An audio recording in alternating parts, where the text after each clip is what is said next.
kembali di channel YouTube-nya Bulita. Assalamualaikum warahmatullahi wabarakatuh. Halo anak-anakku semuanya, bagaimana kabarnya hari ini? Semoga kita selalu sehat ya. Anak-anakku semuanya, hari ini kita belajar lagi. Masih di tema 8, daerah tempat tinggalku, subtema 3, bangga terhadap daerah tempat tinggalku, pembelajaran pertama. Anak-anakku semuanya yang solih dan solihah, sebelum kita belajar jangan lupa untuk berdoa terlebih dahulu ya, supaya ilmu kita bermanfaat dan mendapat berkah. Amin.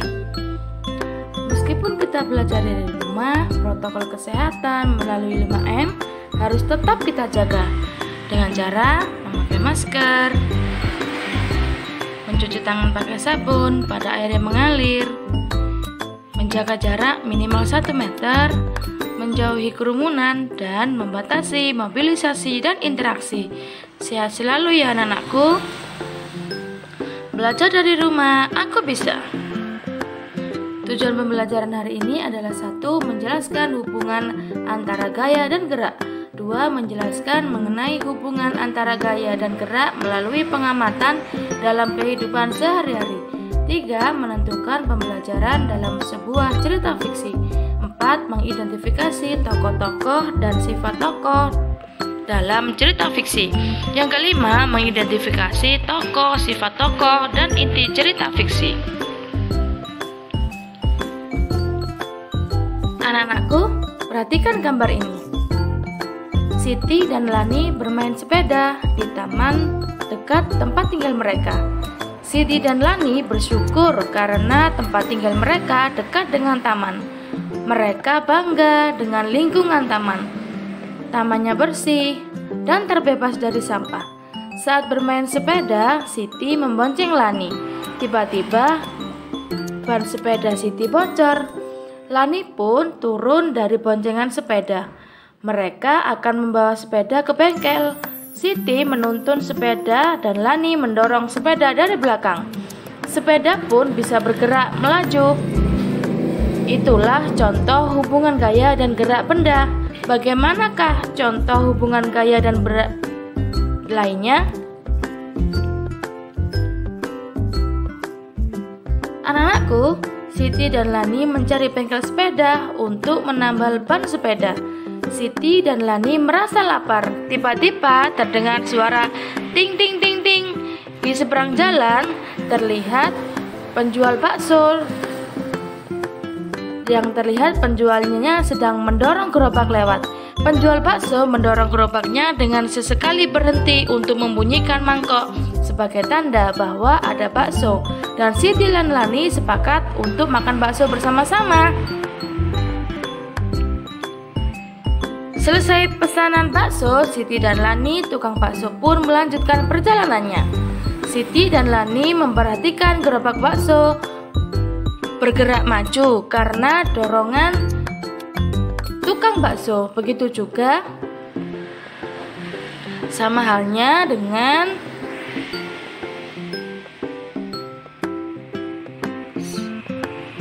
berikut ini.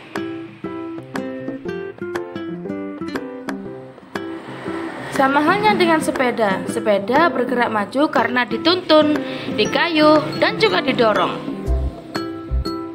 Ini adalah contoh mengayuh sepeda.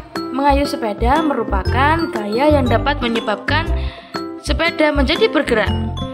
Berikut lebih lanjutnya bagaimanakah tentang gaya dan gerak? Pada pembelajaran sebelumnya, kita telah membahas tentang gaya dan gerak.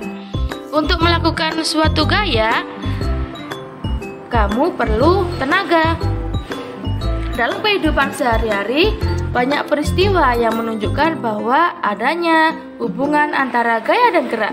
Berikut adalah contoh-contoh hubungan gaya dan gerak.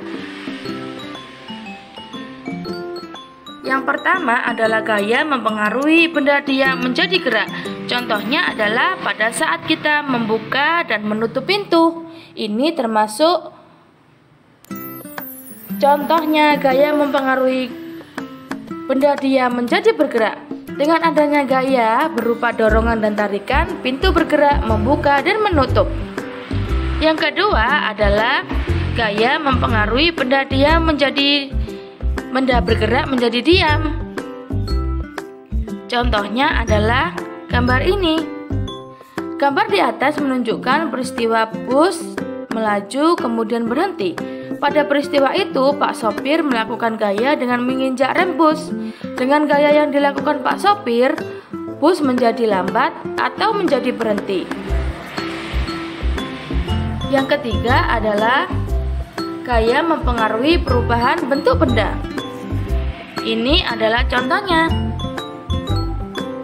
Gambar di atas menunjukkan peristiwa perubahan bentuk plastisin. Pada peristiwa itu, anak bermain plastisin dengan melakukan gaya membentuk berbagai bentuk dari plastisin. Dengan gaya yang dilakukan, plastisin berubah menjadi bentuk. Yang keempat adalah gaya mempengaruhi arah gerak benda. Contohnya adalah gambar berikut. Gambar ini menunjukkan peristiwa arah gerak bola karena gaya yang diberikan pada bola. Pada peristiwa itu, bola dilambungkan ke atas sehingga bola bergerak ke atas. Kemudian bola dipukul ke depan sehingga bola bergerak ke arah depan. Anak-anakku semuanya, itulah tadi tentang gaya mempengaruhi gerak benda. Berikut adalah sebuah bacaan yang berjudul tentang angsa dan telur emas Aesop. Kita baca sama-sama ya. Alkisah, ada seorang petani sederhana memiliki seekor angsa. Angsa yang dimiliki petani bukan sekedar angsa biasa, melainkan angsa yang cantik dan istimewa. Keistimewaannya adalah angsa milik petani menghasilkan telur emas. Petani senang memiliki angsa istimewa itu. Setiap pagi, petani bisa mengambil telur emas di kandang. Petani membawa telur emas dari angsa miliknya ke pasar. Petani menjual telur emas dengan harga yang tinggi. Dalam waktu singkat, petani berubah menjadi kaya. Kekayaan ternyata tidak membuat petani lebih bersyukur, akan tetap rendah hati. Sebaliknya, kekayaan membuat petani serakah. Petani menginginkan angsa bisa menghasilkan telur emas lebih banyak lagi dalam waktu yang singkat. Petani tidak sabar dan ingin cepat menjadi orang yang kaya. Ketidaksabaran petani terhadap angsa miliknya muncul karena angsa hanya memberikan sebuah telur setiap hari. Petani merasa dia tidak akan cepat menjadi kaya dengan cara begitu.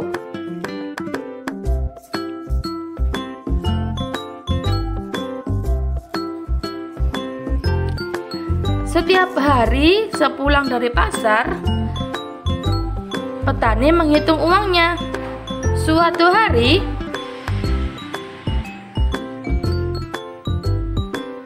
setelah menghitung uangnya, sebuah gagasan muncul di kepala petani. Petani berpikir bahwa ia akan mendapatkan semua telur emas dalam diri angsa, sekaligus dengan cara memotong angsa. Gagasan petani pun dilaksanakan. Betapa kaget dan sedihnya petani ketika tidak menemukan satu telur pun di dalam perut angsa. Angsa istimewanya terlanjur mati dan dipotong. Hanya penyesalan yang dapat petani rasakan saat ini. Keinginan petani menjadi kaya semakin jauh dari angan-angannya.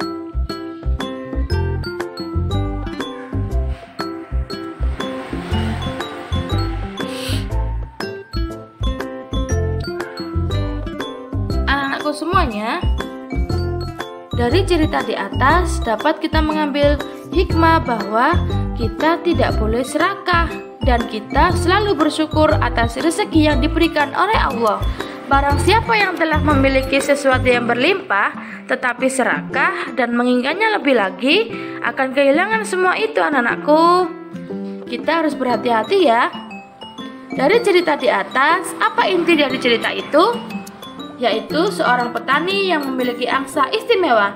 Angsa tersebut dapat bertelur emas. Petani ingin angsanya bertelur banyak supaya ia bisa cepat kaya. Yang kedua adalah siapakah tokoh utama dalam cerita di atas? Adalah seorang petani. Yang ketiga, bagaimanakah sikap yang dimiliki tokoh utama? Sikap yang dimilikinya adalah tamak dan tidak pernah merasa cukup. Yang keempat, bagaimanakah seharusnya sikap tokoh utama atas nikmat yang sudah diberikan? Seharusnya ia tetap bersyukur atas nikmat yang sudah dimilikinya. Apa yang seharusnya kita lakukan jika kita menjadi tokoh utama? Yaitu kita harus selalu bersyukur terhadap rezeki yang kita terima. Maka dari itu kita harus menggunakannya dengan hati-hati.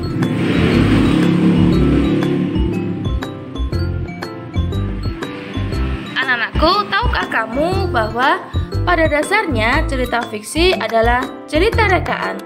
Isi cerita fiksi dibuat berdasarkan hasil olahan imajinasi atau daya pikir pengarangnya secara artistik dan intens. Cerita fiksi diwarnai oleh kultur, pengalaman batin, filosofi, religiositas, dan latar belakang pengarang lainnya. Selain itu, cerita fiksi diolah berdasarkan pandangan, tafsiran, kecerdikan, wawasan, dan penilaian pengarang terhadap berbagai peristiwa, baik peristiwa nyata maupun peristiwa hasil rekaan semata. Anak-anakku semuanya, ini adalah contoh-contoh dari cerita fiksi. Kita baca sama-sama ya.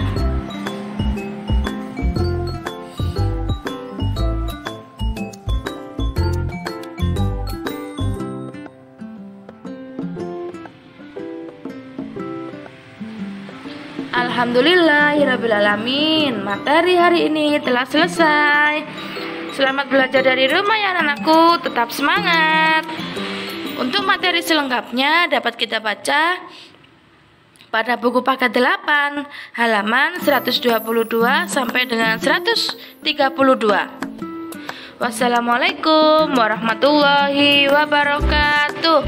Dadah anak-anakku semuanya. Tetap semangat ya. Sehat selalu.